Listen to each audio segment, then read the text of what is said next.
Sawete, mihi nomen est Stella at hoc est Batgirl the Oracle, the Barbara Gordon podcast, episode 273 for May MMXXVI.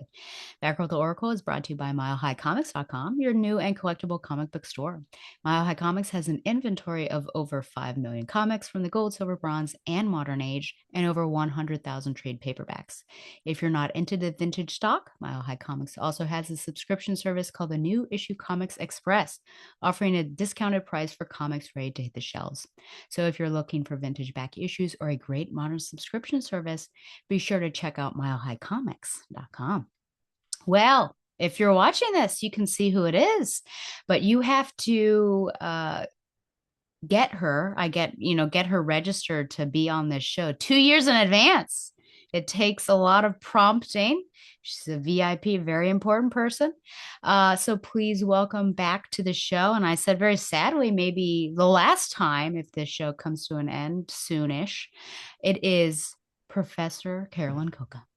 Hello. I'm happy to be back. Oh, what is life like for you now?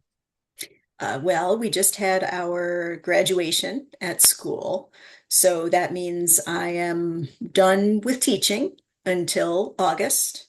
And although I will be around most of the summer doing the usual teacher prep stuff, first I'll be going to a conference next week and presenting about some manga, and that should be fun. Along with the conference is called Mechademia. Wow. It's an anime and manga conference. It's been running for, I don't know, 11 or 12 years, something like that, 15 years. So looking forward to that. And then looking forward to having a bit of a break after that. Yeah. Yes. So that's pretty much it from here.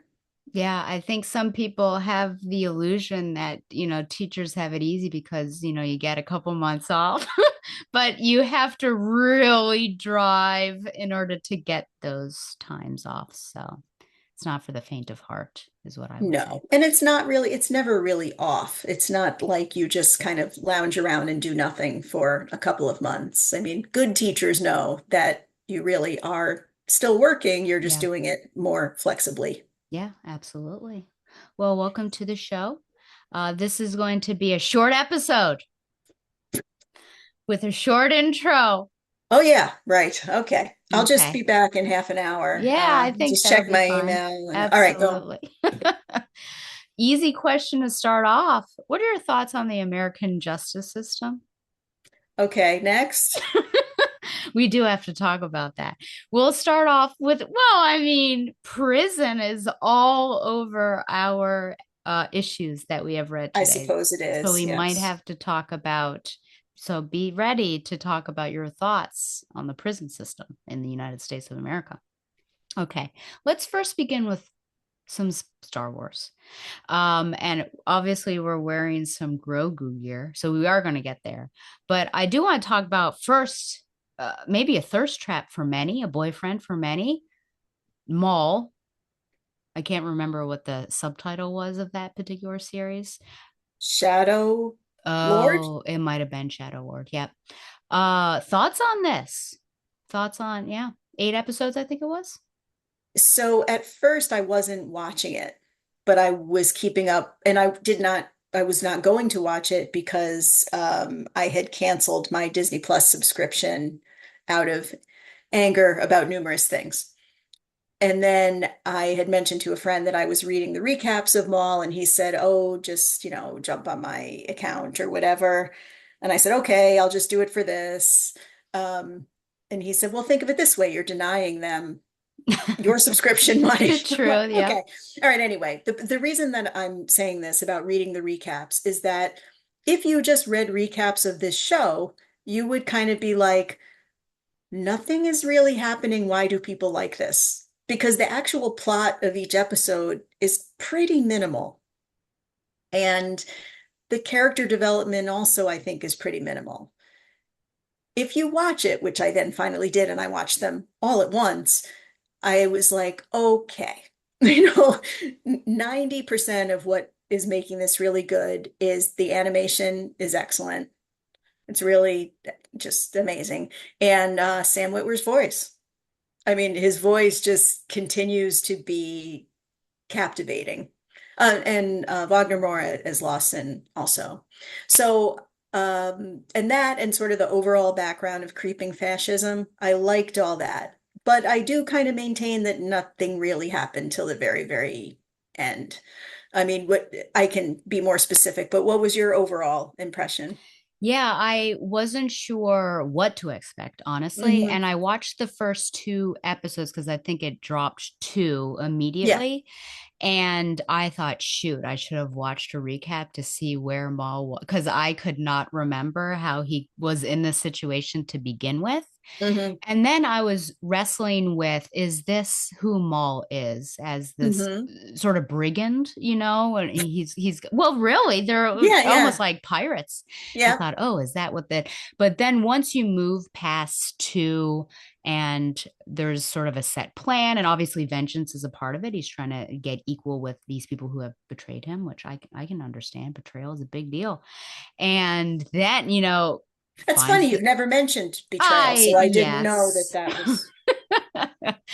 was. Seeing this Padawan, and I do have a question about the Sith and Padawans uh later, once we get past this. But that whole thing, and then also just figuring out that relationship between the Jedi and his Padawan, because that felt like a different relationship than we've seen before, because we see a lot of that pair in the good era, when they're allowed, but we don't, right, when they're, I mean, but we don't see a lot of it. What is that afterwards? And I feel like Mhm. maybe the last time we had seen that, immediately, Caleb's, wasn't that his name, Kanan's Both those master, things are true, yeah, right? was killed.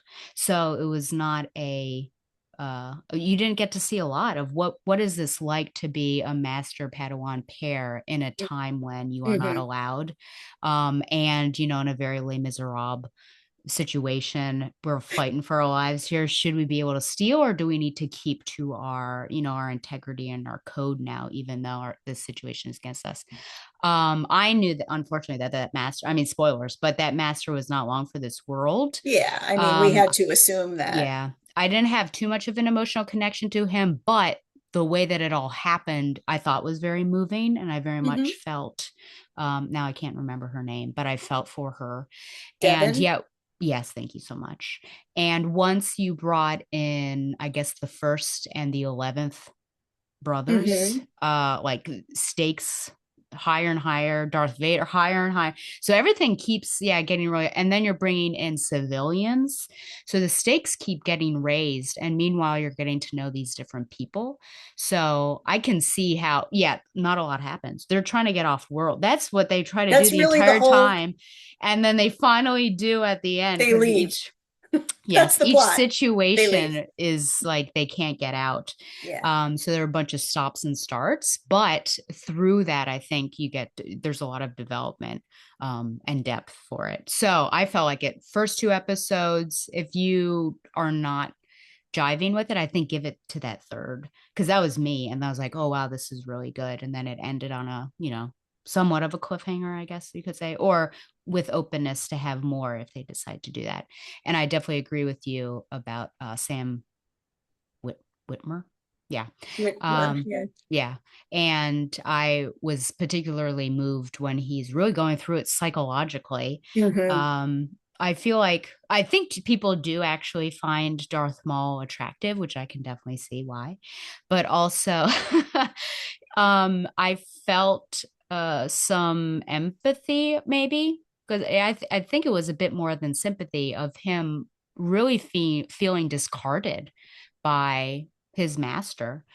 So even more than that betrayal, just like tossed aside. And then of course what his brother went through. So that after his leg is messed up and he's crawling through and he's having these Hmm. flashes, I thought that was Hmm. very powerful as well.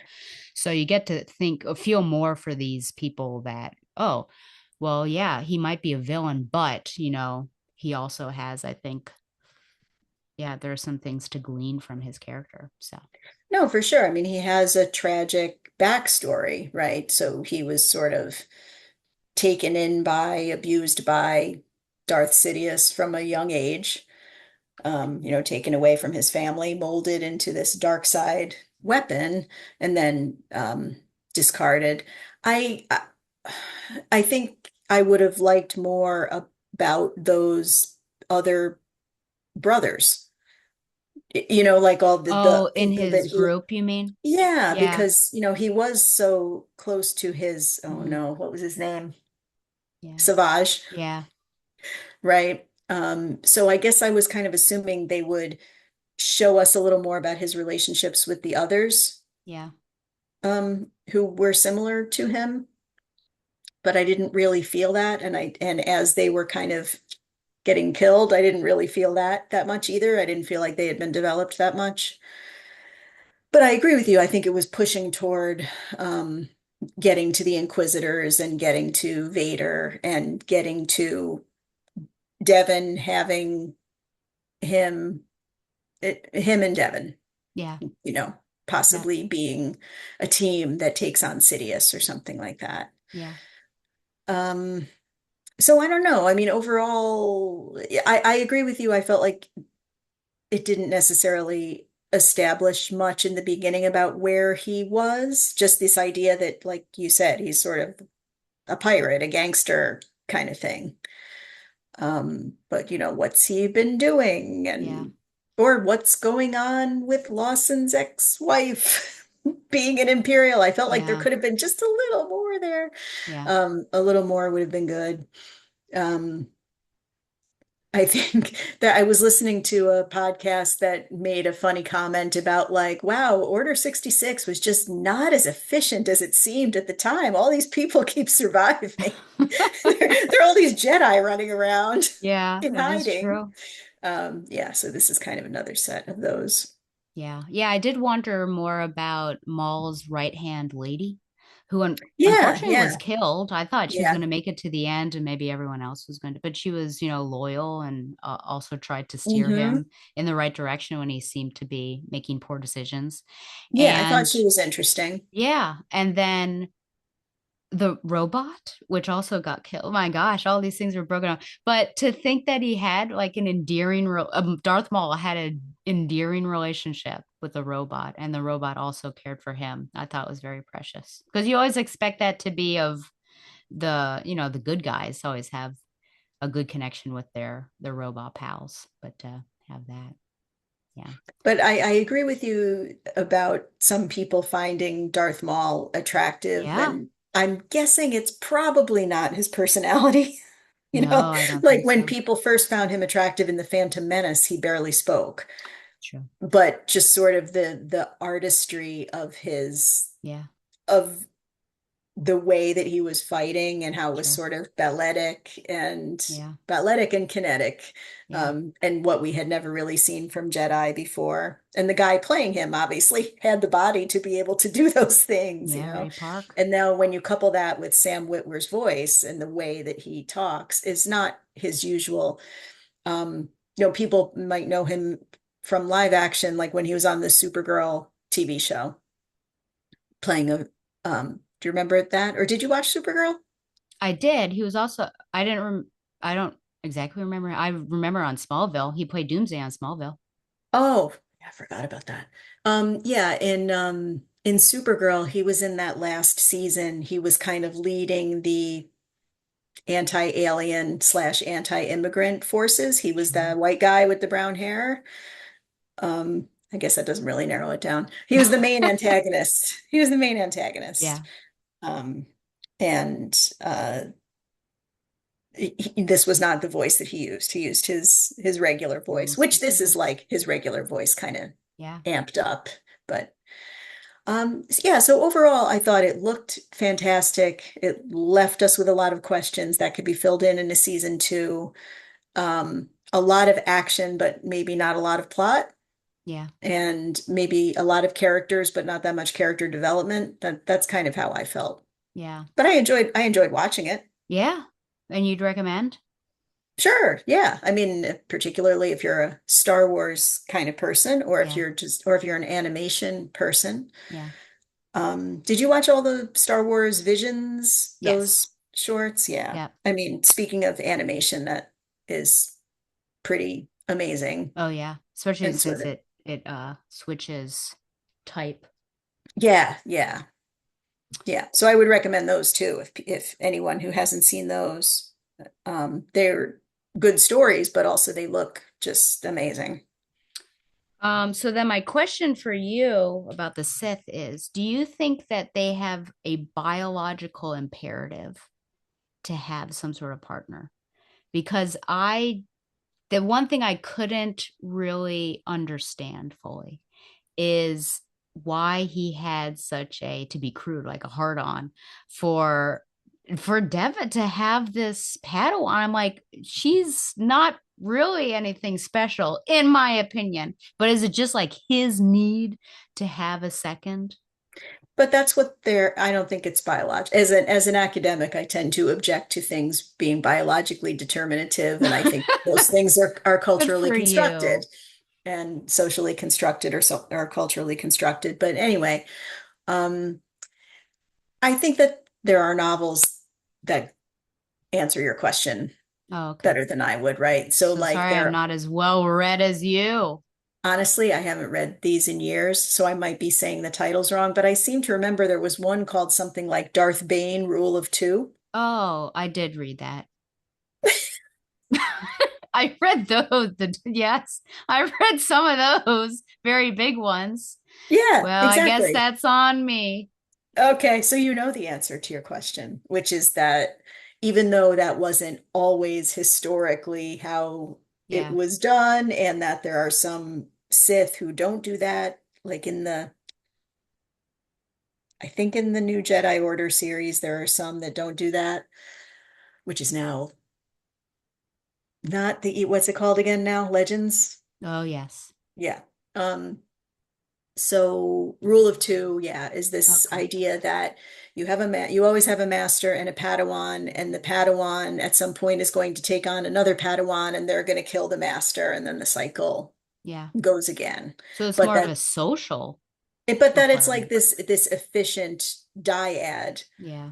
but it's in terms of conquering your enemies, but that it's always the set two people are always temporary because there will always be this turnover, Yeah. this Oedipal turnover, I guess, Sure. of killing the one master or Yeah. whatever. Okay. Well, then beyond that, we what just released, so I guess if you all don't want to be spoiled, you shouldn't listen to this portion, is The Mandalorian and Grogu. Just came out yesterday. The good professor and I separately saw it on Thursday. Thursday at I 4 o'clock, baby. Oh, mine was 6, which after a whole day of work and then an after school duty at and no break, just went and saw it. And my dad had come up as like a way station because he was going to Pennsylvania to watch some races. So I brought him, who's not really a Star Wars like aficionado. I mean, he's seen them, but so I'll talk about that. But thoughts on the Mandalorian and Grogu, and this is what we're repping. Well, you made me go first about Oh, so now Darth I get to go Maul. first. Yep. Sorry, my okay. My computer I thought was plugged in. It wasn't. Just had to needed a little shove. I really liked it, which is I try not to watch trailers. I try not to Oh, look at that. I double fisting. I try not to look at reviews either. And just because I like to form my own opinion. And though I do know, because I saw just IGN popped up, I think, on Instagram, that they gave it a 5 and said it was the most boring film to date, which I thought, oh, okay. And I knew it was 2 hours and 15 minutes, which um, I would say pretty consistently for maybe a couple years now have felt like movies are too long. Um, I mean, especially when I have to watch all the Oscar nominees. Well, I don't have to, but You don't because I have to. watch, I know, let me rephrase the Oscar, the best picture. I'm just like, this did not need to be 2.5 hours, that sort of thing. But I really enjoyed it. I did not, there were a couple times maybe I felt the runtime, if only because they were, for example, with Grogu taking care of the Mandalorian. That's a pretty long set of scenes, though I felt that it was appropriate given that it is a child taking care of an adult, and this child is also still developing as a child does, and so trying to figure out the world, this unknown world, and then how can I help fix this person that I very much care for. But I enjoyed that it was sort of one big mission. Well, it had a cold opening, so it felt very Birds of Prey to a certain extent. And then this one main mission that just kind of falls apart at certain places. And you see, I think, Din Djarin's his integrity and his honor um chafing against what is required of him, and ultimately going the way that he believes is the right way, which is freeing Rata the Hutt. And then when he's injured, which I thought, wouldn't that be crazy if they killed him off right now? When he I mean, said goodbye to Grogu, I was like, oh my gosh, is this going to be it? But then seeing Grogu and start to see him really develop as a being apart from Din, I thought was Jin. I thought that was really intriguing as well. So I thought it was a very nice, cohesive story. I think my one gripe is that Grogu's power felt to me, as well as intellect, inconsistent. Because we start off with, well, I do wonder how much time has passed since, the end of season 3, was it, to this one? Because typically, as we've joked and we have found very endearing, when he does something very massive, he immediately needs a nap. And to have held up with his force powers a Hutt, not fully grown, but still a pretty thick Hutt who is also very muscular, that and did not fall asleep, I think was wild. And then also at the very beginning, messing around with the buttons, doing as a child does, and then being able to understand that, oh, he needs to be camouflaged. I'm going to build this area for him, and like figure out, like, that seemed a bit more advanced than where we were just a few days earlier. So that would be my one gripe. But I also saw a lot of like Yoda, like species wise, because that might be something that you don't like, but biological. Because didn't Yoda have that little mud hut on Dagobah? And then like, oh look, Grogu could also build this. That was pretty funny. When he didn't exactly fit in there. no, it Now, was. my father, he really enjoyed it. He was laughing. He thought Grogu was great. And this man is hard to please with movies. And then I also asked, like, how new reader friendly is it? And at the very beginning, he turned to me and asked, is he a good guy? And I said yes. And that's all he needed to know. Everything else like tracked really well for me. He understood what was going on. So got a thumbs up from Dennis. So those are my initial thoughts. Yeah, I agree with all that. And well, maybe I'll say a couple things that I didn't like that much, Okay. and then the things that I liked that Sure. you kind of pretty much said them. But I think the main things that I didn't like were that I didn't really see the need for this to be a movie. I Okay. felt like it pretty easily could have been a few episodes of a show.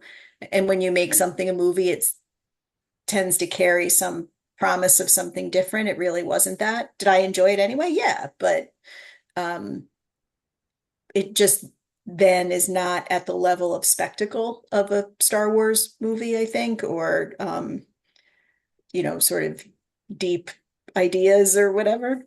Anyway, so that was one issue. That didn't make me like it less. The thing that I kind of kept bumping on was that, particularly if it's pitched at kids, it did seem like there was an awful lot of violence. Like the number of people and animals that get murdered in this movie was pretty ridiculous. I mean, it's a lot. It's a Yeah. lot. And it's not one of those things like what they try to do in Marvel movies now, where like, oh, they're not really dead, they're just knocked out or whatever. Like these people were dead. These people had been shot through the chest or whatever, animals too, whatever. And then I thought it was a little odd also kind of blowing that compound to bits at the end. Yeah. Didn't, I'm not sure why that would be necessary either. That's kind of a war crime usually, but so, and anyway, Yeah, well, because it was genocide. They were killing all those huts. so like one of the things that going in, there of course there's speculation about who's going to show up and are there going to be cameos and whatever. And like, Dave Filoni doing a cameo doesn't really seem like a cameo to me, Sure. like, whatever, dude. Um, but there was a part of me that thought maybe Ahsoka would show up Mm, because it would have kind of brought some stuff around. Because you remember, I mean, I only saw it once, I will admit, as compared to the cartoon series, The Clone Wars, that I've seen multiple times. The movie, The Clone Wars, that kicked off that series from 2008, that introduces Ahsoka, yeah. which nobody likes, is kind of centered on her and Anakin rescuing Rada when he's little. Oh, So I thought, oh, maybe she's going to pop up at the end in some very quick way, and this will be like a full circle thing. But that is not what happened. Okay, but yeah, I agree with you about Grogu's power. I didn't think stuff necessarily went together. And it's fine if he's stronger now. Like we're supposed to think he's still immature, but he's stronger. So, he's pressing buttons and playing around, but he's also able to lift a hut. yeah. The hard part about that though is that like what Yoda would say to Luke is like, lifting up an X-wing is not really different from lifting up a stone. Yeah. That's all in your mind. So shouldn't that be the kind of thing that like he wouldn't be able to do? Because if he's not that mature, how can he get past the idea that like he's lifting a super big thing Yeah. as opposed to a little thing? So I agree with you. That seemed like it would have required a nap. But having said all that, everything this baby did was adorable. Every minute Grogu was on the screen, I was like smiling from ear to ear. I love this baby. I am on record of loving this baby. I will do anything for this little baby. Yeah. Even Super, commit war super cute. crimes, I bet. Commit war crime, sure, whatever. Whatever is necessary. I mean, I do remember watching the first episode of The Mandalorian and being like, this isn't for me. I really don't think this is for me. And then the baby shows up and it's like, what? I can't even believe they managed to keep it a secret. But anyway, the strapping on the armor, the pressing buttons, Yep. and he's like shooting. And then I thought it was kind of a cute moment for them together, where then when Din sees him after that, he's like, good job, buddy. Like he's trying to be encouraging, even though really he was kind of shooting at him. Okay, but anyway, Grogu and the Anzellans, the little mechanic dudes, Oh, yes. that could have been the whole movie. I Yeah, would have been super it's true. happy Yeah. if that were the whole movie. Give me that movie or give me a Grogu and the Anzellans cartoon, Disney. You will make $1 zillion Yeah, from that absolutely. because just it was so cute and it Good was job, baby. that's a big pipe. Oh, Yeah. So I just thought that was great. yeah. Grogu playing with Rada in the water, Grogu pushing Mando into the hut, like you Yeah. said.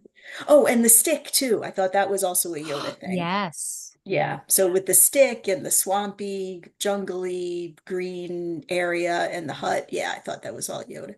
That And was the beautiful. other thing that I think there were other places that I think you were supposed to.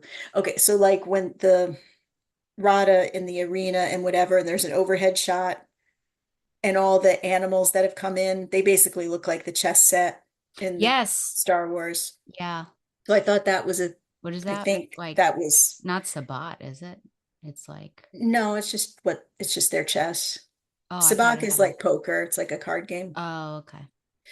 Um, Yeah. Or like the snow stuff is kind of like Empire Strikes Back, and Yep. Huts dropping people through a floor is kind of like Return of the Jedi. Yeah. So I assume those things were intentional. And I thought they were cool. But um, yeah, all in all, it felt like a lot of action scenes with kind of a simplistic plot, which I have no problem with a simplistic plot, especially if you're kind of pitching this at kids. But I felt like that simplicity did not really go with the level of violence if you're pitching at younger people. Yeah. Yeah, you did see someone fall off a cliff and hit on the way down. Mm, mm, One of the stormtroopers at the beginning, snow troopers. Yeah. yeah. But that baby, That man, that baby. baby's cute. Yeah. It was funny how the baby was getting nervous about the bombs at the beginning and was knocking his helmet to like hurry up. But then he put, well, it seemed like a thermal detonator. It might not have been on Hmm. the grate, and then they were standing near it, and then Hmm. Din was like, "You need to back off," and then it exploded. Yeah, I agree with that. When in the beginning when he was knocking, I was wondering if it was going to blow up and he was going to turn around and, Oh, you yeah, know, in a Kanan sort of way. but I guess they were sort of holding that. Yeah, Or his he body. really would have needed a nap after that. So Yeah, maybe I that's why just they felt didn't like do. the last time I saw him training with Luke, I thought he could barely do the stones. I guess we have an idea of how much time may have passed? I don't know. Because was he already working with the New Republic at the end of that season? At the end, they're just kind of in a hut, right? Like in their little house. Yeah. So I don't know. I I don't guess I know. should have done another recap Yeah, watch I guess or I something like that. should have done that as Yeah. well. That's true. I did think one oddity about their interpersonal thing, which mostly I thought was great and very cute. I thought it was a little weird that was telling him like heel and stay, Oh, yeah. like he was a dog. Yeah. But I guess that's that. Do you think that could just be the awkwardness of Mando and that he doesn't fully understand what it's like to have a child? okay, Maybe. Did you seems like, fine. yeah, Embo? Also, Dave Filoni. Yeah. I mean, it was fine. It was fine. I think going for sort of like a Seven Samurai type, which of course there's a lot of homage in George Lucas's work to Kurosawa's work, right? Seven Samurai, Yojimbo. Um, oh my God, the one that Star Wars really is referencing the most. Why can't I remember the name of it? Wow. All right, it'll come to me in a minute. Okay. Do you know the one I mean? It's really about like two peasants who kind of rescue a princess. Oh, Uh, Mario. no, I mean it's a Kurosawa movie Oh, yeah. I that don't know. Star Wars is patterned after. Oh, dear. Oh, people are like yelling at me right now. Not a Okay, good. I'll think of it. Okay. Um, So I think that he looks like that okay. style, and Yeah. that's cool. But something Fortress, the Hidden Fortress. Oh, okay. Whew, thank you. Yeah. Did you like the design? Oh, yeah. I did like the design. I was surprised to see him. Yeah, and he But didn't I could say. have been any bounty hunter, but that was fun to see him as a Yeah, live I mean action bounty something like a hunter. Cad Bane could have been fun Yeah. also. So he's popped up live action, didn't he? I Yes, thought it was in the Boba Fett. Am I it wrong? was in Boba Fett. Yeah. Right, right. So I feel like, yeah, spreading the wealth. We're just waiting for Asajj Ventress to make her live action debut. That would be awesome. Yeah. Very fond of I Asajj. think she could have her own. They could do a romance film with her and that one guy. What's his name? You know what I'm talking about, though, right? Yes, I Yeah, do. that Jedi. I can't remember. That'll come to you as well. Quinlan Yes, Voss. Voss. Yeah, you got it. Ooh. That'd be a great. My final question on this: did you feel physically attracted to Rata the Hutt? Okay. Yeah, I think swole emo Rata Oh my gosh. was an interesting thing. I mean, basically it made him sort of Hulk-like, right? He's kind Yeah. of got a Bruce Banner personality and a Hulk body. Um, Yeah. did you watch The Bear? I watched an episode, I think. Oh, no, okay. It is Yeah. a very stressful show, Yeah. That's what I hear. but Jeremy Allen White is really great in it. Yeah. Um, his voice, if I didn't know it was him, I would not have known. Yeah. I It think the doesn't, same here. yeah, I'm not Yeah. sure what sort of filtering or how he made it. Maybe he just made it really low himself. I don't know. Yeah. Um, yeah, so I think that I kind of liked that he was just honest throughout, that there was no turn where Yeah. he was just playing them and Yeah. then he goes bad for a little while and then he changes his mind. I mean, he's just sort of steady all the way through, which I thought Yeah. was good. He wants to be his own person and wants to Yeah, separate himself from the Hut name, which I really appreciate. So, for sure. I was yeah. kind of waiting for someone to make a big comment about like people shouldn't be judged by who their father is, like Oh, like yeah. like Luke Sure. also. Yeah. Um, but I think it was implied. Yeah. I will say as my final thing is I felt really uncomfortable walking with Mando through that hut palace. It was gross. It was. And then just how they're like sleeping together and I couldn't tell, are they partners? Are they siblings? I don't know. Even the cousins, how they were like wound around each other. And Well, I he also, said they were his aunt and uncle, so I took that to oh, mean, that's right. That's right. Well, were they siblings? I know. But could any of be. the huts, like what were they up to? At any of those people evoked, like, was there what hanky panky going on as you I walk don't past the know, different? but it I was know it was it like, was, ooh, and I yeah. also felt uncomfortable. I did not like those weird, like cobra looking things in the water with the faces. Oh no, Those also made me uncomfortable. no, thank you. Though I did Yeah, like the dragon snake. I thought that was pretty cool. yeah, cool design. Yeah, Definitely cool design. yeah. And then it was funny at the end how it slithered away and you saw two large chunks in its Yeah, body but because it eaten the yeah, hut. but that too is kind of like, okay, they're just dead now. They're in there. Yeah, I know. Along with the other few dozen people that have been murdered in the movie. Alas. Was it PG or PG-13? I don't know. I don't know how it could I don't possibly be know. PG though.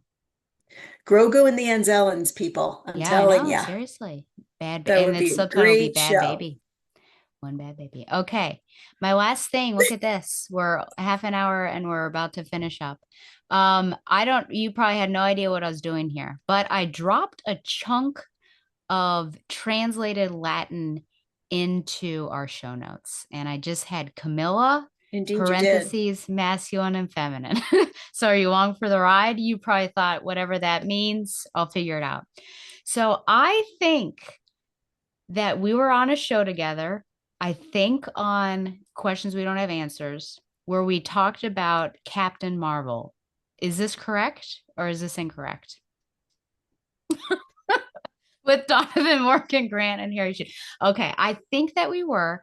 And a question came up Oh, the about, movie. You mean when the yeah, movie came the out? movie. Yeah. Yeah, I think that's true. And I think there was a question about sort of the masculinity of the character, which is also, I think, something that so it actually won't be the last time that you're on because we do have an interview scheduled for some time about your second book. Right. So you will come on one last time for an Okay. interview. But anyways, there was this question about, well, why couldn't she just be a man? Because of all these masculine identities, that she has, like what makes her distinct. And I had trouble answering. This is probably like however many years ago it's been since that movie released, but I've held on to this because really what was it? And then I was translating the Aeneid this year with my advanced Latin and I pulled this portion. This was something that it's at the end of book seven because book seven's my favorite, but at the very end, there's a war because it was prompted by a whole bunch of stuff, but mainly because of Juno. And they go through everyone who's sort of established and introduced, and the last two people are Turnus and Camilla, both on the side of the Latins, which will be against Aeneas. And Vergil ends book seven with Camilla. And so as I was translating this with the students, I spoke about how this character is ambiguous and how he Vergil is able to tap into both her masculine and feminine sides. And I wondered if Camilla is very much like Captain Marvel and looking at her through this lens, if that could help answer that question. So I have the text and you have the text, but the people don't have the text. So I'll at least read it out, and then I'll make note of some of these masculine feminine qualities, and then just your thoughts on this if you have any thoughts. Okay, so besides all these came Camilla of the Volscian race, leading her line of horse and troops gleaming with bronze, a warrior girl, her hands not trained to Minerva's distaff and basket of wool, but toughened to endure a fight, and with her quickness of foot outstripped the winds. She might have skimmed the tips of the stalks of uncut corn and not bruised their delicate ears with her running, or hanging above the swelling waves, taken her path through the heart of the deep and not dipped her quick feet in the sea. All the young men flooding from houses and fields, and the crowds of women marveled and gazed at her as she went by in open-mouthed wonder at how the splendor of royal purple draped her smooth shoulders, how her brooch clasped her hair with gold, how she herself carried her Lycian quiver and a shepherd's myrtle staff tipped with the point of a spear. So I think it's very easy to pick out the masculine characteristics from her, the fact that she is leading a line of equestrians as well as foot soldiers. She is armed. She has a quiver on her back, and just scanning through, I would feel like, yeah, you can kind of tell that she is a soldier. And then the fact that she is not trained to Minerva's distaff, meaning she does not know weaving, which would have been a very feminine quality that women back then, that's how you are a good woman, is you weave and you take care of the house and that sort of thing. But we also see that she has some feminine characteristics. We talk about her smooth shoulders. That's not something when we're talking about Aeneid, for example, and him having a cloak. We're not going to focus on that quality of his shoulders. The fact that she does have decoration in her hair is also something, and lightness of foot, and just that, if she were to run through the fields, she would not bruise corn. She could run on top of a wave. So there's this delicateness about her. And this last line about how she has a shepherd's myrtle staff tipped with the point of the spear is really the end point for him, because that, I think, symbolizes her ambiguity, because a shepherd's staff is meant to be just for taking care of animals, but the fact that it has a spear point on it has now transitioned it to a weapon. So I just felt like that's the perfect blending of someone who is a soldier but still maintains some feminine identities.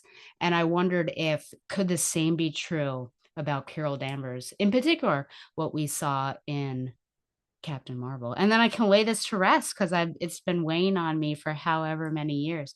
What are your thoughts on this? Am I getting too deep? Is it just not that deep? It's just, I don't, I'm sorry that it's been weighing on you. I mean, I guess th this kind of goes back to the, biology versus social construction type Sure. stuff.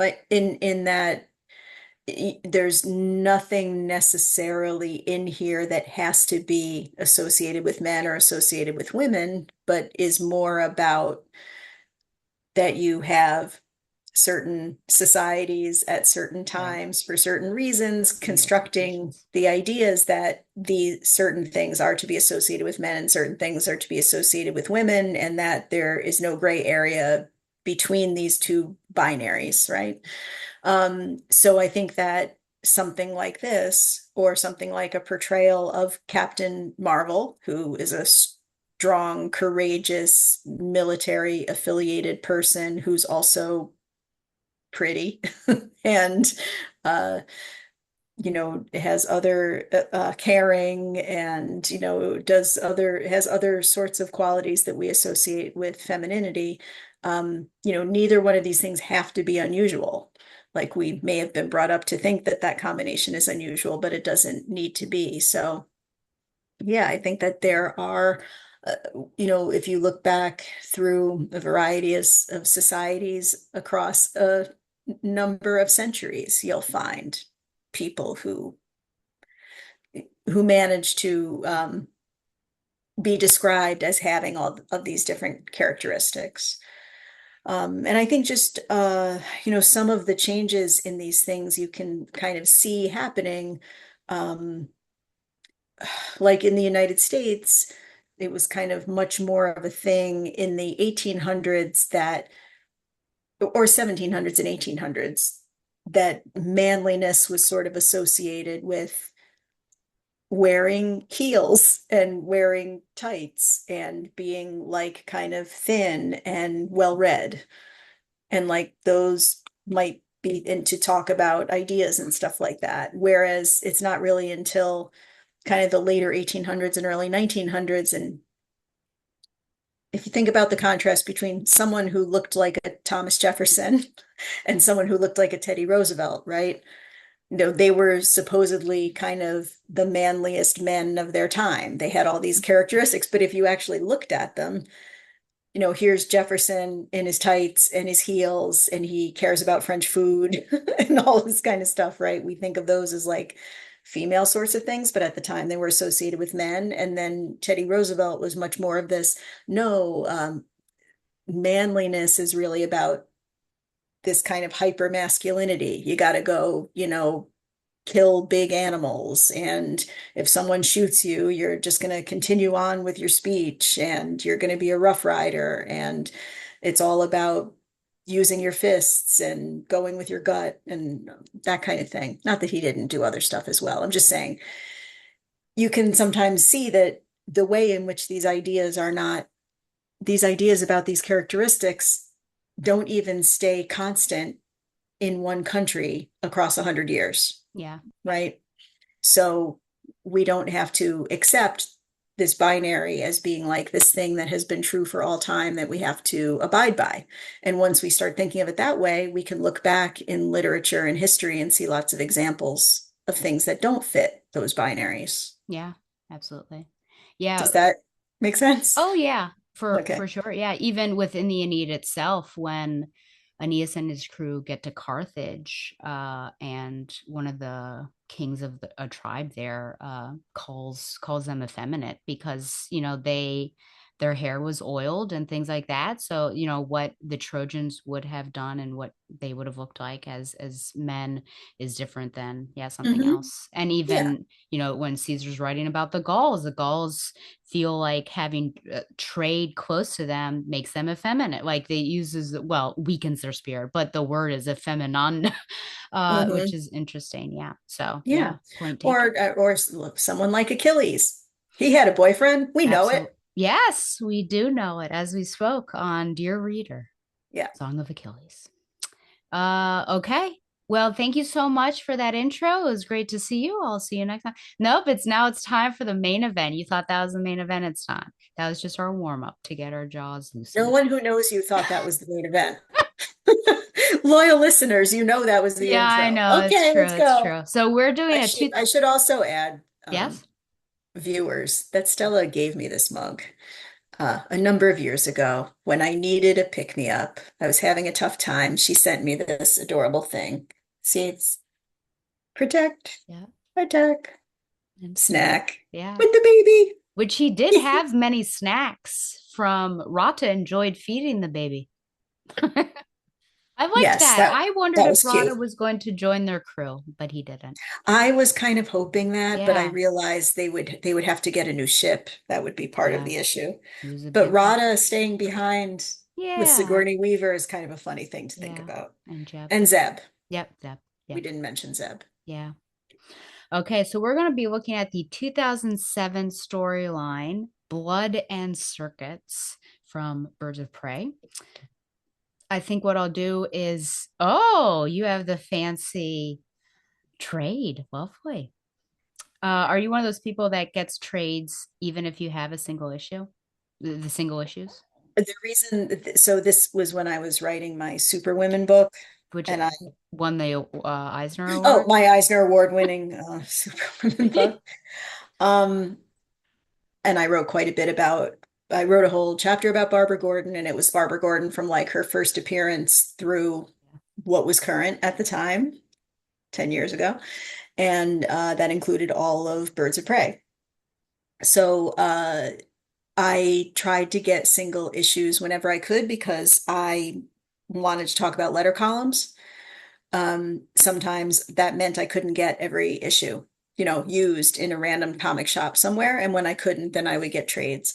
And I got a bunch of them used. Like this is a hardcover from a library with some library copy from somewhere that I got somewhere used. I don't even remember how at the time. So, no, I don't make it a habit as a matter of course to do that.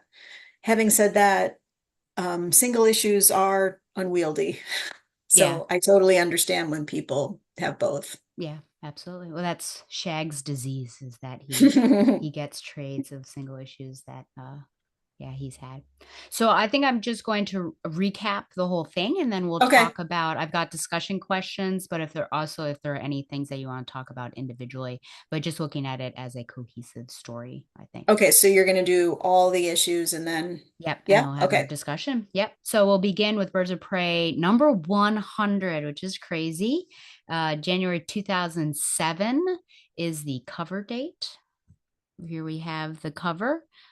Green background with Babs in the middle, looking at some dossiers, it seems like, or profiles falling out of the folder, and then many, many different heroes behind her. So a pretty cool shot, but also very lonely to have Babs at the center there. And in this case, hashtag Carolyn doesn't know because it is not a floating head, but a full shot of Barbara. Yes. So this is Blood and Circus Part 1, A Chance to Do Good.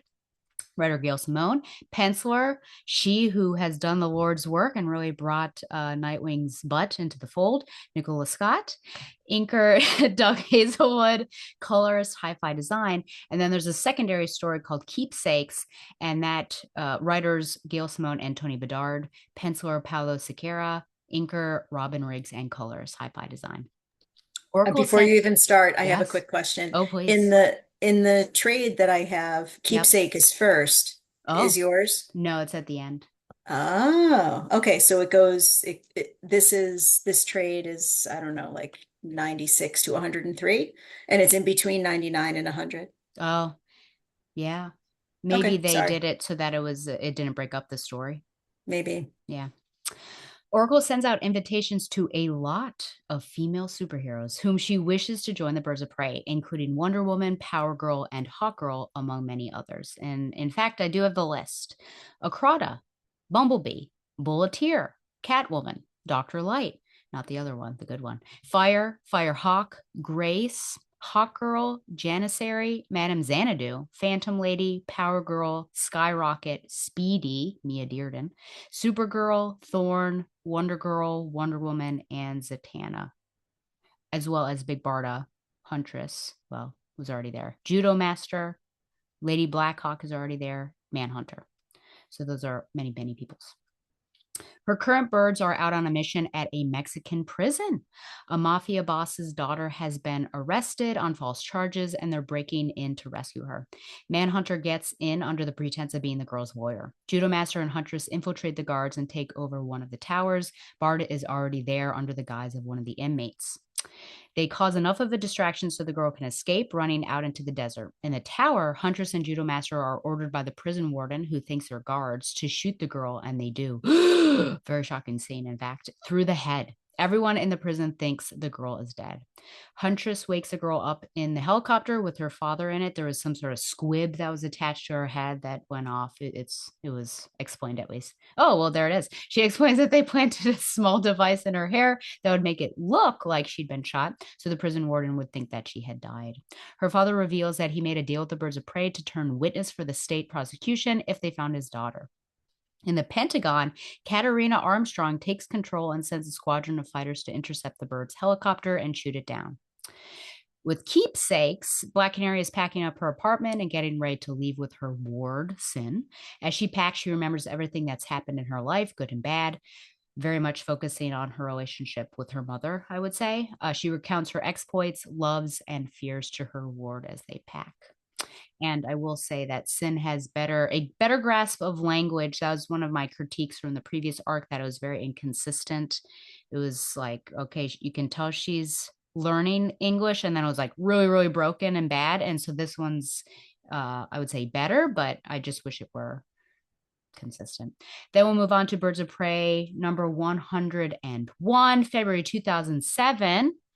Manhunter's on the cover. I would say that it is a sexy cover. There are hashtag Carolyn knows floating heads, boop.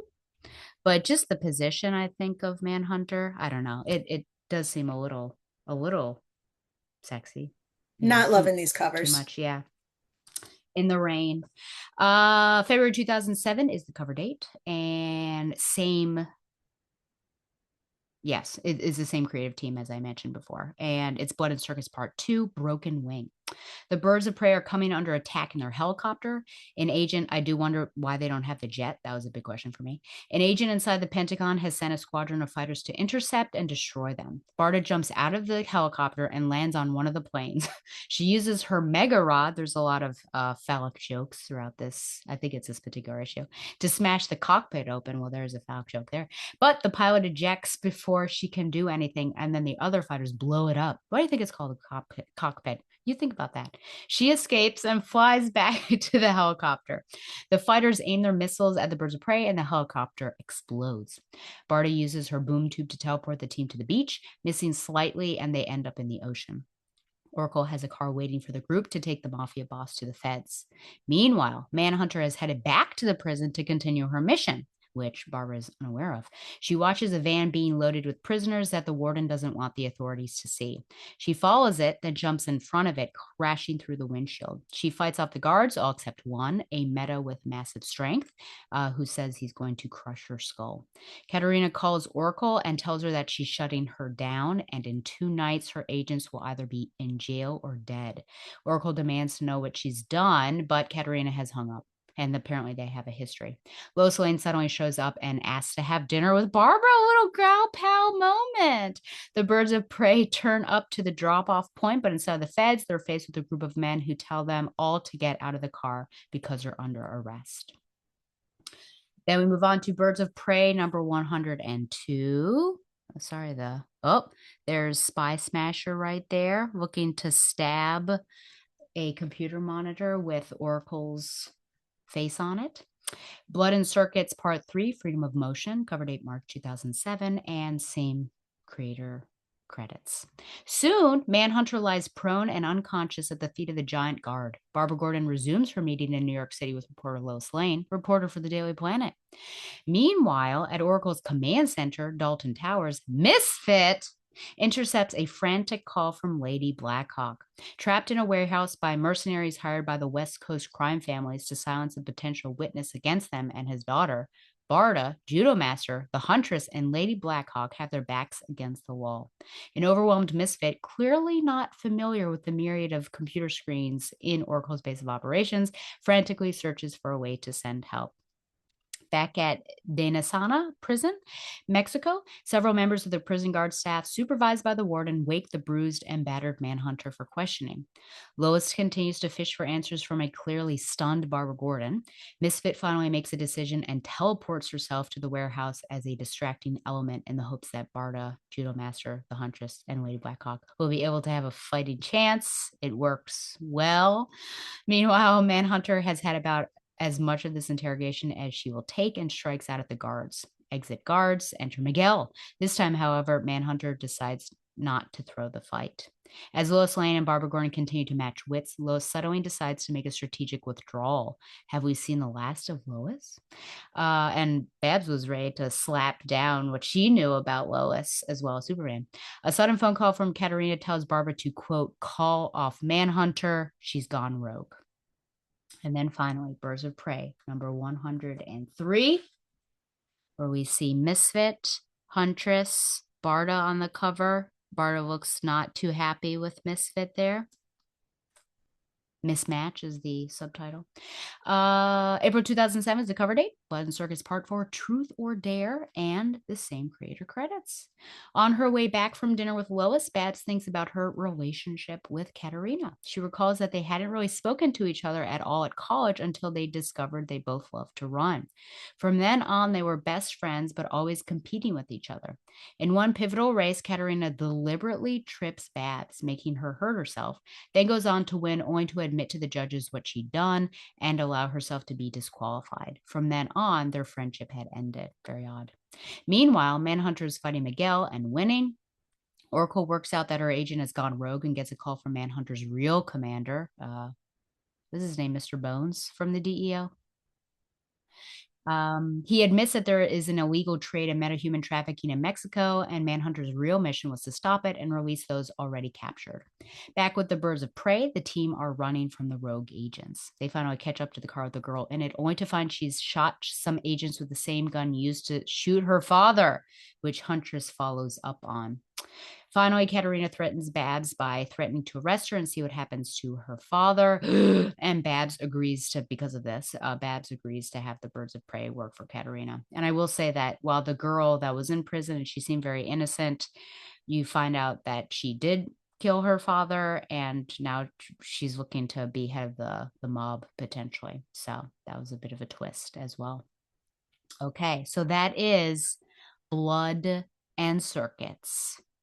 What are your overall thoughts on this particular arc before I get into some of my questions? Well, I think that I feel the absence of Dinah for one thing, but I think that's part of the point that we're supposed to. And we're supposed to see that Barbara does as well. Mm. And we're supposed to see how without her and with the newer people, things just do not work in a predictable, comfortable way as they have been. You know, once you kind of have that triad of Babs and Dinah and Helena. So there's some unpredictability. It feels like it's kind of not so much in control.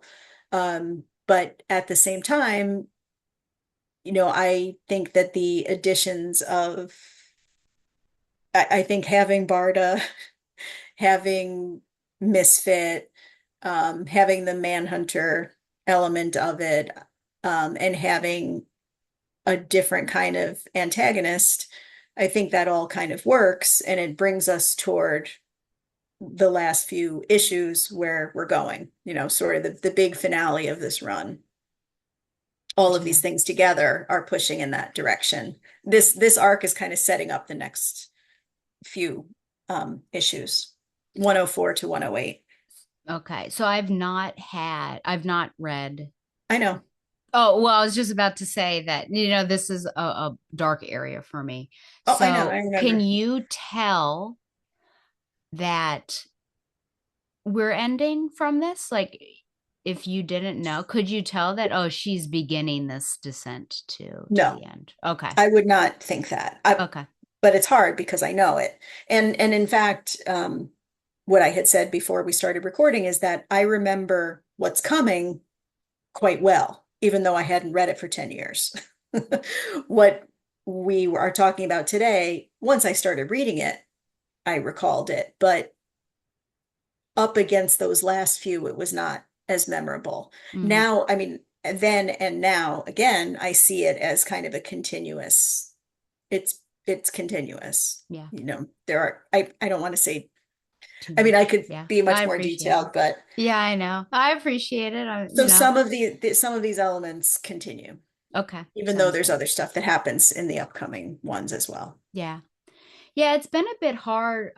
Maybe this one was the hardest one to read so far, but as you said, we were so used to this particular team, and so it just feels like, a new number one, which of course is maybe not as symptomatic of 2007 as it is now, but how exhausting that is to have, a new number one, a new team, because emotionally you're invested in a particular group of people, and so to start over is rather difficult. It's kind of like the start of the year and you have this new class with new people. You've got to work at it. And so in reading this, it was just hard for me because I just have these like disparate parts. You have Barbara still and you have Huntress, but because you have other people with Huntress, it just makes the whole situation different. I agree. And I think that the way we feel about the changes are kind of the way that Barbara feels, Yeah. right? Yeah. Absolutely. Yeah. I feel like a lot was going on. I don't know if it was too much, but it might be borderline. I think because of the Manhunter thing and that all of a sudden we had two missions going side by side, that got a little tricky. And then figuring out that there were bad DEO agents as well as good that was it was just like a lot of messiness that I think if you are Mhm. not reading closely, you are going to be getting confused and lost easily. Misfit, I typically have a negative opinion of Misfit, but I've been, because I've been going in the sequence, been trying to have a positive or an open mind at least because I'm just experiencing her consistently now. And I thought that was a weird pop up. She kind of appears right behind She Barbara. she literally appears, And yeah. yes, in a panel, and then Barbara it goes away and then she appears again, and does all this thing. So I guess I just need more answers. But I think maybe that is the intent, is like we really don't know anything about this person. And she's a child, as Grogu is a child. So I think there is this level of immaturity there. Um, yep. Yes, you don't know that much yet, but I Yeah. think you can kind of see that she is projecting some level of competence that she maybe doesn't have, Yeah. And she did right? promise she wouldn't be Batgirl, but she didn't promise that she was going to stop Right, superheroing. So right. yeah, and I appreciate Barda. I feel like, oh, I'm used to Barda because of the Birds of You're Prey used to that Barda being a bird. yeah, Yeah, because but of reading Kelly this Thompson. first, you're Yes. like, "Oh, Barda." Yeah, what's happening there? And Yeah. then I was just super confused I mean, we were in prison, and so I thought, oh wow, we're really diving in deep here and having these stereotypes with this really like crazy woman with tattoos who's gonna kill um Kate, and then it Oh, turns out to be. did you know it was her right away or no? No, I did not. Okay. No, that's why I was very shocked. I'm like, oh, oh, I see. Look who it is. Yeah. Yeah. Did you appreciate all the Mega Rod jokes?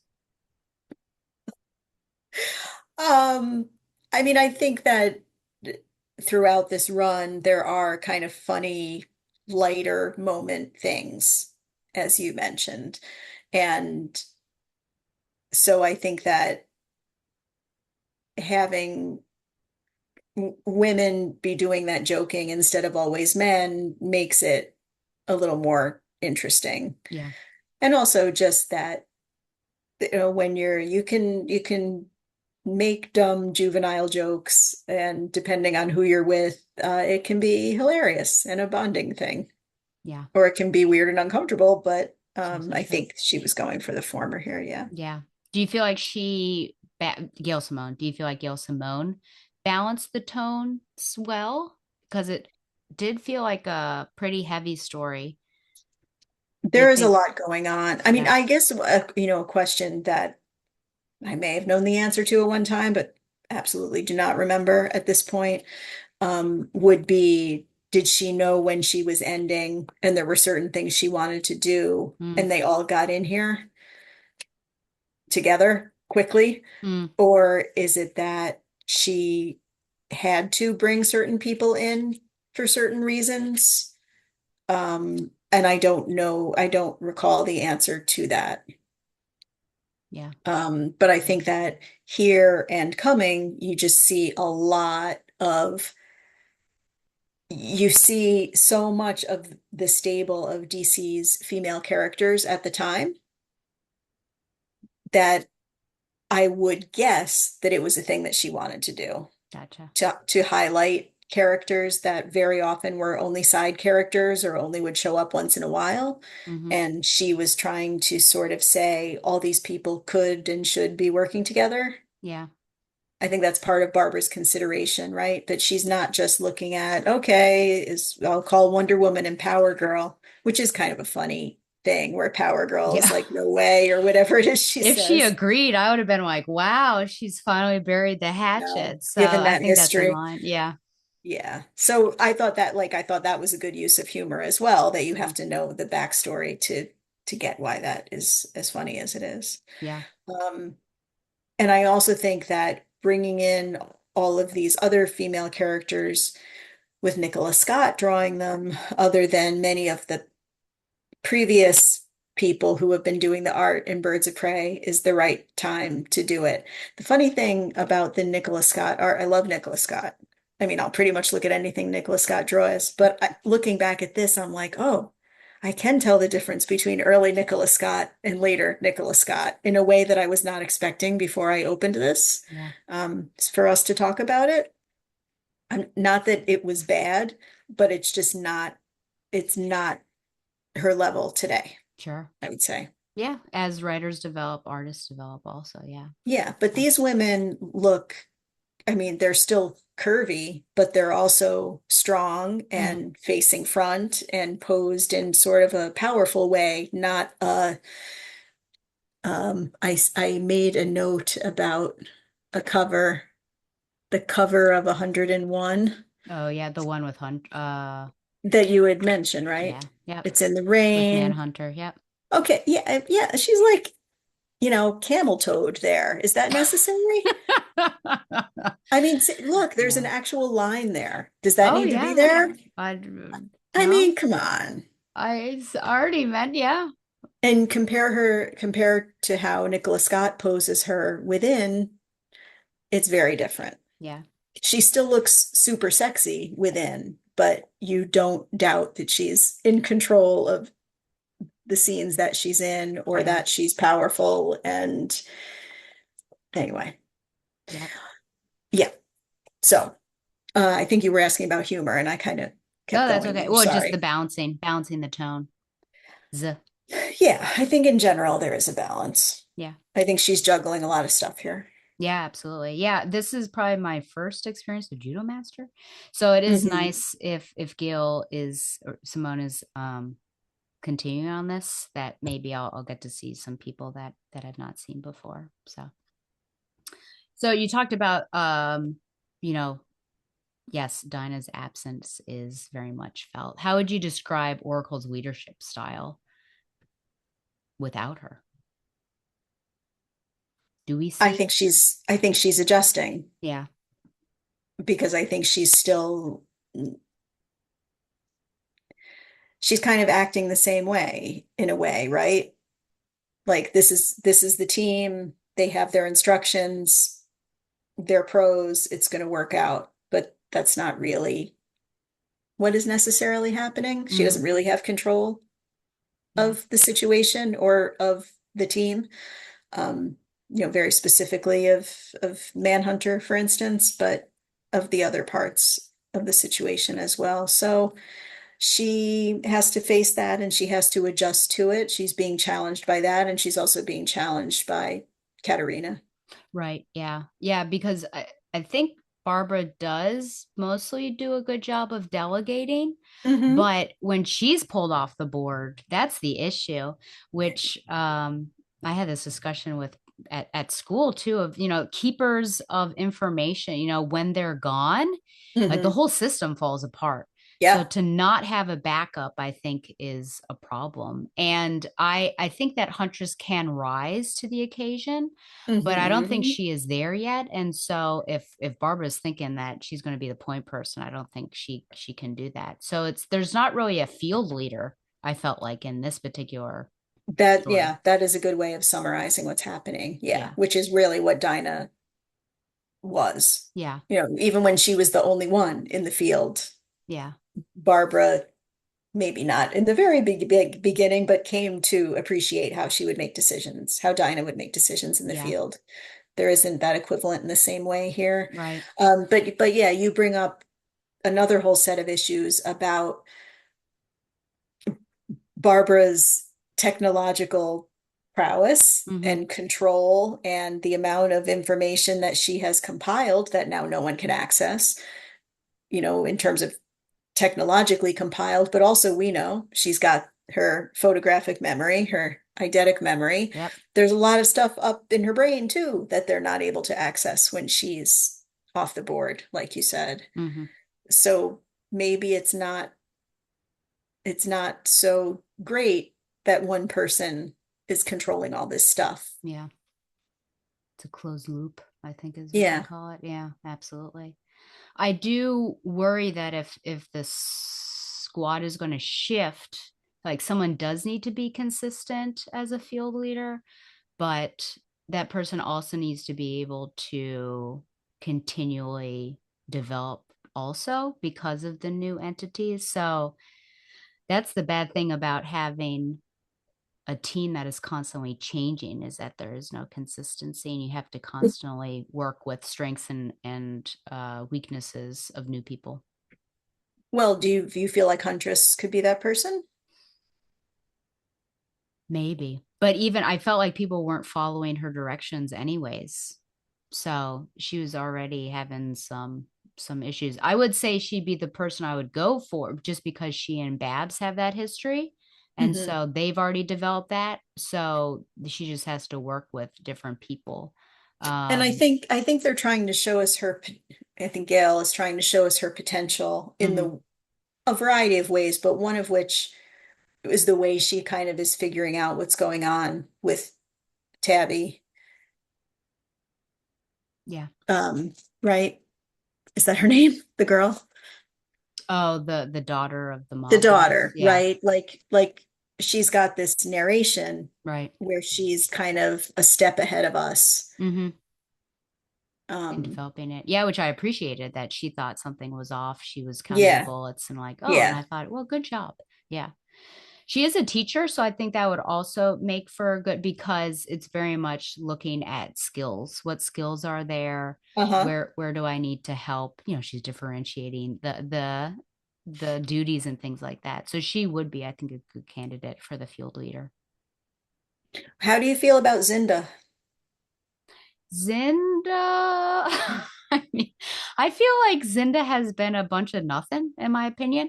Like a fun joke and jokester, sorry, a fun jokester and the pilot.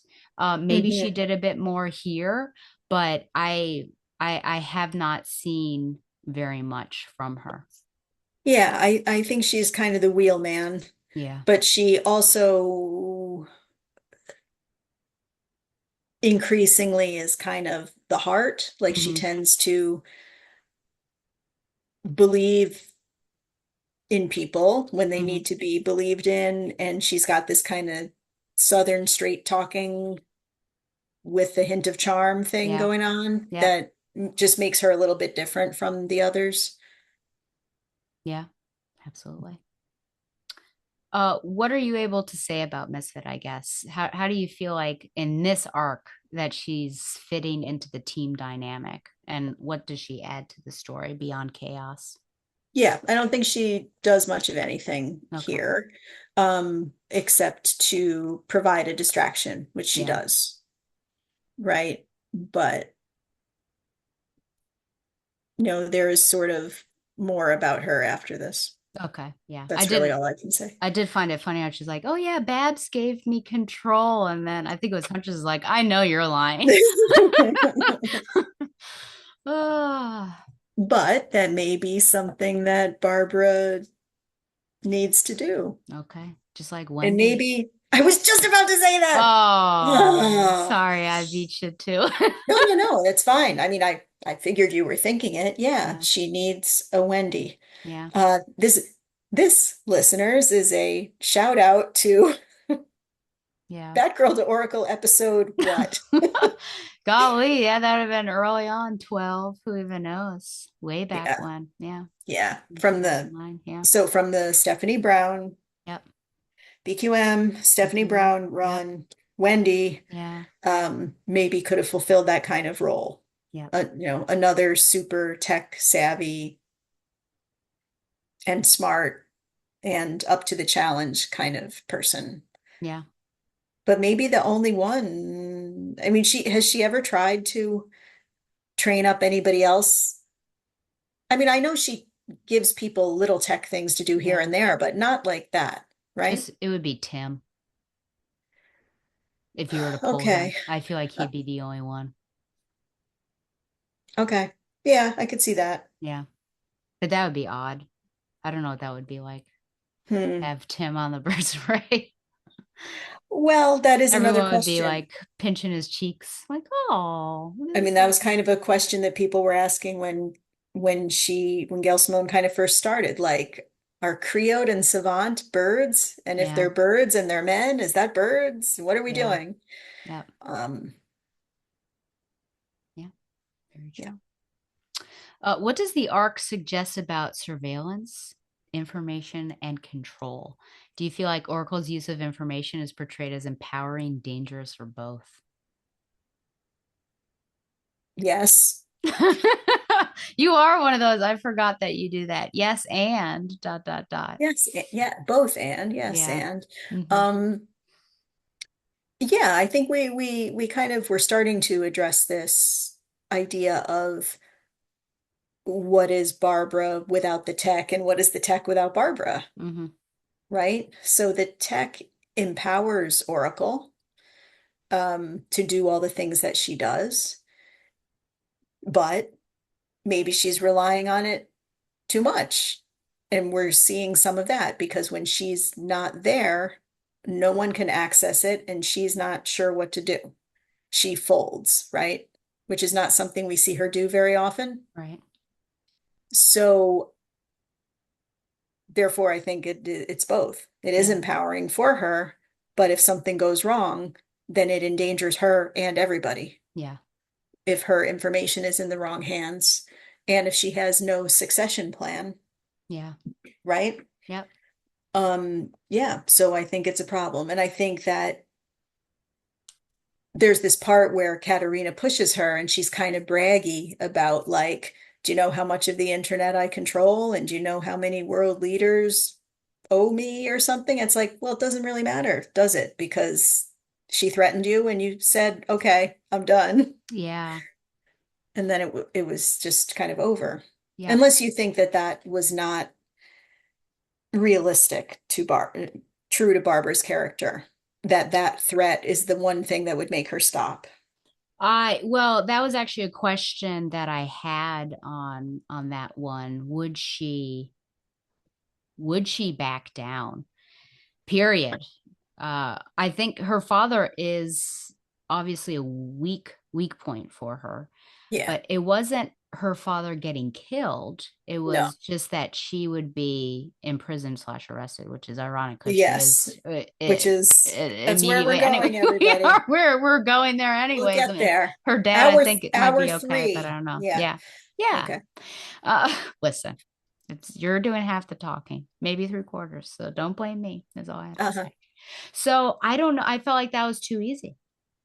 Yeah, I thought it was pretty quick. But I think we were supposed to think like Katerina knows her biggest pressure point and this is it and she Yeah, pushes it. yeah, Um, but yeah, usually our heroes find another way, yeah. right? I would have thought so, that she would have in the back of her mind been thinking, okay, I've got a secondary plan for this. So I'll give in now and then we'll see what happens. Hmm. But Or it could be that the loss of Dinah and the chaos of this mission just really made it more difficult for her to believe in herself mm, that she would have another way. yeah. But I agree with what you're saying too, that like not unlike Bruce Wayne, she usually has a contingency plan for everything. Yeah.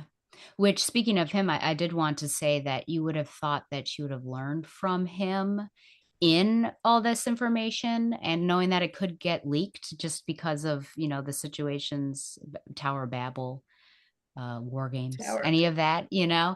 that she should have learned that, hey, it is dangerous to have all of this information here that could Well, potentially be speaking of hacked. that, you want to talk about Lois? Well, yeah, absolutely. Which was interesting because Lois was a Birds of Prey at one point, way, way, way back when, in one of those one shots. I think it was Girl Frenzy, if I'm not I'll take misremembering. your word for it. Yeah. Yes. Well, it's interesting because I thought immediately that, wow, this is interesting, but also she's married to Superman, so surely she's not going to do this thing. And then, yeah, so then another question is, what is the balance for Lois between her job as a journalist versus her integrity as someone who is I don't know, like a side member of the Justice League slash any like a hero, that sort of thing. So when she kept pushing, I was quite surprised. And then of course Babs was pulling out her thing of like, well, Hmm. you've got me, but I've also got you, sort of like a checkmate situation. Yep, So, exactly. but then Lois folded before that even happened. So I was a bit confused. At the end, I was like, what, why did we even have this? What was the point? Um, I didn't take it as Lois folding, oh, honestly, okay. because the way that Lois phrases it is she's like she makes it clear that she's been given this information Hmm. by the government, but that I, Lois, always do my own research and I make my own choices and I decide which side I'm on. So I felt like when she said that, it meant she knew what she was going to do before she got there. And she was really just kind of playing a game that was giving Barbara a heads up Mm, about how much information Katerina really had gotcha. and that she really was in trouble. Hmm. Um, so that's how I took it. But I Yeah. understand what you're saying. You can also see it as, I mean, I can't imagine that Lois would have really thought about publishing something like that. Yeah. She knows all these Not, people. yeah. Yeah, no, I like your interpretation better because then it does, I think it puts her integrity as a person, I think, But over if she's being journalism. watched, she can Yeah, say, yeah, I went to her and we went toe to toe and we talked about this and that, but yeah. she had something on me too. Sorry. I couldn't do it. But then what's to stop another journalist No from one's coming as good in? as Lois Lane. I guess it could be Clark Kent, could be next. Could be. Harry White or somebody comes in there. Yeah, but it was nice to see, someone, such a big name come in. Yeah, I appreciate that Simone pulled somebody like that in. And yeah, I can't remember her storyline, but I wonder if Babs was thinking about it when she was kind of on the team way back when. probably. Yeah, and I think was this also part of, again, like how many female characters Mm, from outside the title are being brought in yeah, for this 100 to 108 run? yeah. To what? So we have been discussing that as a strength, but to what extent might it be a weakness? Because are you just pulling people in to pull them in? Oh, do you know something and you can't answer because you know something? That's okay. I just wonder, well, because I don't like checklists. You know what I'm saying? I don't It's like it to be like, oh, look at all these people I brought in. I want there to be meaning behind it. mhm. Okay. Okay. Oh, okay. Well, I'll get back to you on that one. Thank you so much. Let's see. I think just maybe a couple more questions. I feel like we've already talked about well, the storyline, exploring the idea of vulnerability, physical, emotional, or Hmm. technological. Do you think that this storyline is more personal, more global, or more psychological? And I feel like, Yes. oh, this again. All of them, personal, global, Yeah. psychological. All of those things. Okay. Do you like the birds when they are in more of a local setting, or do you like them more when they have bigger scales or they are abroad? I actually like it more when they're local. Okay. Um, because I feel like I don't necessarily care about this island with this strong man that Dinah has to go have dinner with and then Ra's al threaten or Ghul. whatever. Yeah. She dated Ra's al Yes, Ghul. I know she did. I was just thinking about that earlier today. Yeah. Um, she did. Mrs. Ra's al Ghul, she almost was, right? Oh, another notch in her bedbook. Dinah al Ghul. Um, Dinah Al Ghul. My gosh, that sounds like some sort of Italian dish. it may be. So I prefer the local ones, Yeah. but you're right. It's not uncommon to have this kind of mission where there's travel and a made up country Yeah. involved. Yeah. Like, what do you prefer? Yeah, I miss the cold openings. I miss that. I guess we kind of had one here, but usually the cold openings had been in the Dixon era had been a mission that wouldn't have anything to do with the main mission, and so you get to see them Yeah. doing No, something I else. like that too, Yeah. structurally. So I miss that a little bit. Though this Hmm. one had that in the sense of there was, a beginning and they were already in the mission, and then it starts Hmm. to broaden out. Um, yeah, I mean, it's nice to be in places that but I remember, oh, was it the Oregon arc we did? No, that was somebody else. But it is nice to also go outside because, as we know, things that happen on a global scale often affect local things. I mean, it's so true now with gas prices. So, it is nice to visit some of these far-flung places or, Hmm. meet up with maybe another hero that is over there, or a villain like Kondak or something. Like you see Black Adam, something like that. So I like the two of them. Um, both, I guess I would say. Yeah. Um, did you have any issues with them being in a helicopter and not the jet? Because the helicopter, I understand easy in, easy out, but I mean, Blue Beetle gave him that jet. I can't remember I don't think anything happened to it, and they would have been able to race away from the fighter pilots. You make a good point. I guess I just assumed it was for verticality Yeah, purposes, like you're tapering getting saying. out. Yeah. But yeah, they do seem more vulnerable. I do want to, before we end this particular arc, Katarina, Yeah. Spy Smasher, thoughts on her? Do you like this backstory with Barbara? Does that add anything? And then does she just, what's going on here? Why is she so intense? Um, I I don't mind having kind of a new person who can be a threat to Barbara in more than one way, like sort of knows her, knows what drives her, knows that she's high achieving, already knows that she's Oracle. Um, and so it takes Katarina, I think, is supposed to be set up as because she's known Barbara this long, right?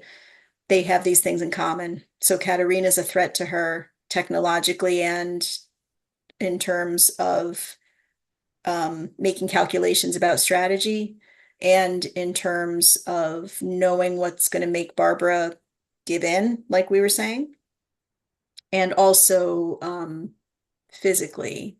No, I'm not supposed to say that.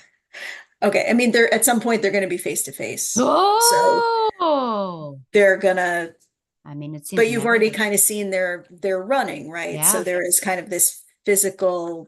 physicality between them as well. Oh. So I think that we're supposed to think that maybe she really is a threat to Barbara because she threatens her in all these different ways.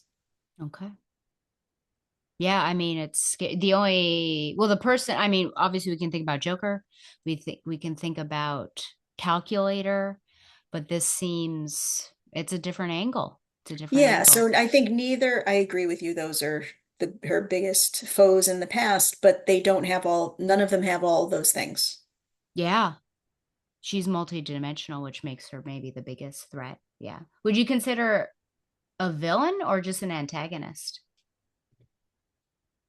Well, I think for now, all we know is that she's an antagonist, right? Because she seems to be there are some goals that she's trying to achieve for or with the US government. And so maybe we don't really know if she's a villain or an antagonist, Yeah. totally. Yeah. Yeah. Do you trust the US government? I trust Oh, democracy yeah. and I trust the ideals of the Declaration of Independence of liberty and equality and consent of the governed. And if the American people, stay true to those three ideals and only elect representatives that carry out those ideals, then that way I would trust the US government because the US government really is the people. Most of the government, right, is people we elect to represent us. If Yeah. they don't represent us well, we should replace them with people who do. So the government isn't really an entity. It's people just like us. People just like us. Would you have elected Spy Smasher? I don't really know what her goals are yet. Okay. Okay. I mean, I Oh, well, do, but I'm not saying well, that I listen, do. I So don't, don't think I would elect someone who holds somebody at gunpoint because he didn't get me a coffee. it depends on how much you need the coffee, I guess. Whoa. Okay. I do know teachers need a lot. I don't. But that's why, I feel like I'm going to go to bed at 4:30 p.m. So Well, I have to go to bed before like you've 9. had a long day. It's fine. Yeah, absolutely. The other, I guess the final question I would ask is just, the state of DC Comics post Infinite Crisis. Do you feel like this story reflects that? Is Simone kind of doing her own thing and it feels just like it's pre-crisis? Do you have any thoughts? And this is hard because it's relying on your memory of stories that go on in this era. I don't remember. Okay, that's fine. And I asked Shagalicious, and Hmm. Shagalicious also could not remember, so he's failed me once again. That's I will surprising. say, violence wise, I think she's stayed true to what it normally is, so it's not gotten gratuitous. I think it's not been over the top. Hmm. Whereas Infinite Crisis as a story was really violent. I think even storylines after it. I mean, I remember reading 52, and that was also violent and pretty Hmm. dark. So I think tonally, I think stories around this time are darker. So I I agree. think that she has managed to not do that. Where it feels different for me, I think, is just mainly because of the team. There's just a different, I think, emotional quality to it that is not what we have had before. When there were some really beautiful moments individually and a group with Dinah Babs and Huntress. Yeah, see, I feel like Zinda's always been on the out. Like I could not even tell you like who is Zinda as a person. I can't do it. No, Which I don't know. I think, I'm sorry. Oh, I was just gonna. I don't know if that's a feeling as Simone or that's just her. And she is a displaced soldier from World War I or two. So one, maybe two. But Two. yeah, so we don't have those moments. And do we even have the space now? Are you going to have moments between all the teams and getting in that emotional conversation between Judo Master and Gypsy? I did forget to mention Gypsy was helping Kate. I guess there's a lot that I don't know, but right now there wasn't that much happening. I think the most emotionality that happened was in Keepsakes, which Yeah. we should probably talk about before we go. Okay. Yeah, But yeah, but I just to quickly agree with you. Yes, my favorite Birds of Prey stories are the three of them bonding. yeah, Yeah, for yeah. sure. With Keepsakes, well, what'd you think about it as a short little one shot? I thought it was a nice recap or send off, depending on how you think about it. Mhm. Kind of covers her growing up with her mom and some Oliver Queen stuff and some birds stuff. Yeah. Um, but yeah, I thought it captured a lot of pretty core things about Dinah Hmm. and the people she's talking about. Yeah. I didn't love seeing the scene from Longbow Hunters, but then I was No. like, well, just like Babs, you always got to see that, Hawaiian shirt, etc. Well, I mean, and then another thing is like, isn't wasn't Keepsakes that Gail Simone was not the only Yeah, author, Tony Bedard. right? And then somebody else it wasn't Nicola. That's correct. Paulo Siqueira. Yeah. So one wonders Hmm. if it were the same exact story and it was only Gail and Nicola, if that panel would have been different. Yeah. Well, interesting. Yeah. And Tony Bedard, shit, I'm sorry. Am I not supposed to swear? I can't remember. Um, uh, Tony Bedard writes some Birds of Prey, right? I think so. Yeah. When was that? Maybe Is it? during Chuck Dixon as a break or between Chuck and whatchamacallit? I'll look it up. Gosmo. Okay. Between the Gail Simones, is that right? Might be true. Because, dear listener, Yeah. this But I is not also, actually the end of Gail Simone, number 108. It's just right. that this is her core run. Yeah. but she comes back after this. For the You white don't have to, one. you don't have to wait for me to. Oh, okay. Well, yes, I enjoyed it. I don't know. I mean, I knew of her mother, but this gets into some depth that I was unaware of with Dinah's relationship with her mother's relationship with crime fighting and how that affected her father, and then losing the father and what that looked like. And then when Dinah takes Mhm. up the crime fight, like I thought there was a lot of interesting tidbits there. And then I'm hoping that through that Dinah is able to care for Sin well because she's kind of processing everything that the things that went well, the things that didn't go well. So fingers crossed. But this is a new thing for her to be a mother. So Yeah. Oh, he wrote Birds of Prey 118 to 127. I see. Oh, okay. Well, I'm not there yet. No, Maybe I'm thinking of Terry Moore. Did Terry Moore write some? there were a couple of those. Yeah. And were those, man, this was a Was it lot. Was it Grogu? Phil Noto that did Oh, you might be those? right. Yeah. Yeah. Which is funny since Terry Moore is his own artist as well for his own stuff. But Yeah, I'd have to look it back up, but that's kind of how I yeah. remember it. Well, what would you give Blood and Circuits Oh no. out of 10 spy smashers? 10, yeah, spy smashers holding a man at gunpoint for coffee. Yeah. I don't know. It's Well, the I think the problem is that when I reread this to talk about it, I read from 96 to 108. oh, I see. And so I feel like I would give Yeah. that or just 100 to 108 a different grade. Mm-hmm. So it's hard for me to just pick out this part. I see. I don't know. I think it's probably in the B area. Yeah, I would say so What do you too. think? Yeah, maybe an 8 out of 10.